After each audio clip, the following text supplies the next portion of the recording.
Life எக்ஸ்பீரியன்ஸில் இந்த விதிங்கிறத எப்படி பார்க்குறீங்க? கடந்த காலத்தில் ஏதோ ஒரு விஷயம் ஒரு விதியை செஞ்சிருப்பேன்ல. இல்லை விதிங்கிறது ஏற்கனவே எழுதப்பட்ட ஒன்றா?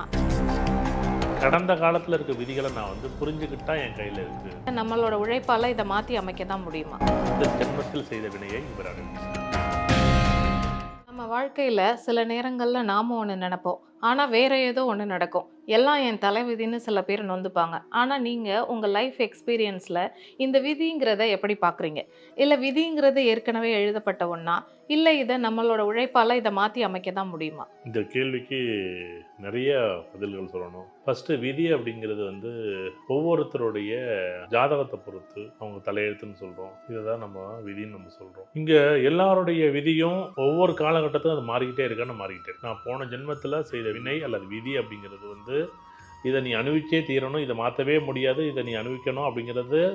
இப்போ ஒருத்தர் ஏதோ ஒரு வகையில் ஒரு நிகழ்வால் இந்த ஜென்மத்தில் ஒரு பிரச்சனையை அனுபவிக்கிறார். இதை அனுபவிச்சு தான் தீர்க்கணும், இதை மாற்றவே முடியாது. இதை மாற்றுறதுக்கான வழிகள் பிராய்ச்சித்தம் நிறையா தேட வேண்டியதுதான். ஆனால் இந்த ஜென்மத்தில் இந்த காலத்தில் நான் கடந்த காலத்தில் ஏதோ ஒரு விஷயம் ஒரு விதியை செஞ்சுருப்பேன்ல. ஒருத்தரை பேசியிருக்கலாம், ஒருத்தரை வாழ்த்திருக்கலாம், ஒருத்தரை சண்டை போட்டிருக்கலாம், ஒருத்தரை கொண்டாடி இருக்கலாம், ஒருத்தரை ஆனந்தமாக பேசியிருக்கலாம், ஒருத்தரை அருவருப்பாக பேசியிருக்கலாம். இப்படி நிறைய விஷயம் இருக்கும்ல. இதை நீங்கள் எக்காரணத்தை முன்னிட்டும் இதை நீ புரிஞ்சிச்சுன்னா இதை மாற்றிக்கலாம். இது புரியலைன்னா நம்ம என்ன பண்ணுவோம்? எல்லாம் எனக்கு தலையெழுத்து, ஏன் தலை விதி. எப்படி விதியை பாருங்கள். இப்போ விதிகளில் முன் ஜென்மத்தில் இருக்கக்கூடிய விதிகளை நான் அனுபவிக்கணும், கடந்த காலத்தில் இருக்க விதிகளை நான் புரிஞ்சுக்கிட்டா என் கையில் இருக்குது. ஆனால் நம்ம என்ன பண்ணுறோம்? நம்ம எப்போவே பண்ணதை நான் அனுபவிக்கிறேன். உதாரணத்திற்கு ஒரு யதார்த்தமாக ஒரு இடத்துல ஒருத்தர் போகிறாரு, ஒரு பைக்கில் அடிபட்டு ஒரு மருத்துவமனைக்கு ஒரு செலவாகுது. அது உதாரணமாக ஒரு லட்சமோ 2 லட்சமோ 6 லட்சமோ செலவாயிட்டுன்னு வச்சுங்களேன். ஆனால் இது என்ன சொல்கிறோம்? இது முன் ஜென்மத்தில் ஏதோ ஒரு கர்ம வினையோட செயல்பாட்டு இவர் என்ன பண்ணுறாரு? இவர் அனுபவிக்கிறார். இது ஒரு வகை. ஆனால் இப்போ இன்னொரு நிகழ்வில் மறுபடியும் இன்னொருத்தர் இன்னொரு மருத்துவமனைக்காக ஒரு 1 லட்சமோ 2 லட்சமோ 3 லட்சமோ செலவு பண்ணுறாரு. இப்போ இவர் என்ன பண்ணணும்? இவர் என்ன நடந்திருக்கு இவரோட வாழ்க்கையில்? இவர் என்னன்னே தெரியாது. இவர் என்ன பண்ணுறாரு? வீம்புக்காக ஒருத்தரோட போட்டி போட்டு பைக்கில் ரேஸ் பயணத்தை பண்ணுறாரு. எப்படி? முன்னாடி போனவர் யார்?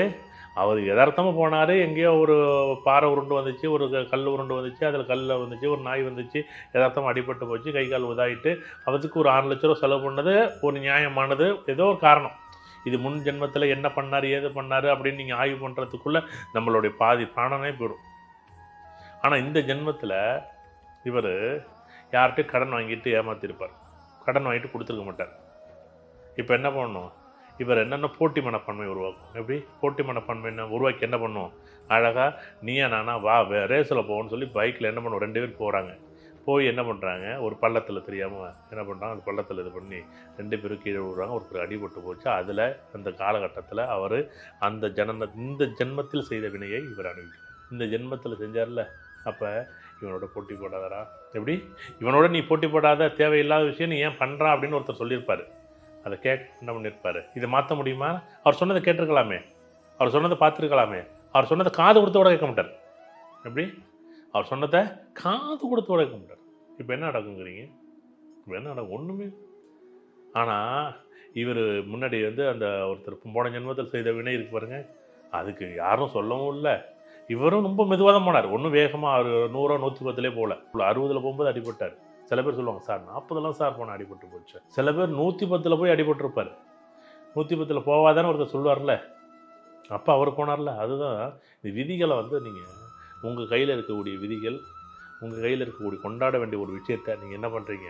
நீங்கள் எல்லாருமே என்ன பண்ணுறோம்? இது எல்லாமே நம்ம ஒரு கர்ம வினைப்படி தான். கர்ம வினைப்படி தான் நடக்கட்டும். ஆனாலும் யாராச்சும் ஒருத்தர் சொல்லுவார் பாருங்கள், நீங்கள் தயவு செய்து ரொம்ப பொறுமையாக காது கொடுத்து ஒரு தடவை கேளுங்க. உங்கள் விதி உங்கள் கையில் தான் இருக்குது, இது யார் கையிலும் இல்லை அப்படிங்கிறது தான் எனக்கு பதிலாக இருக்குது.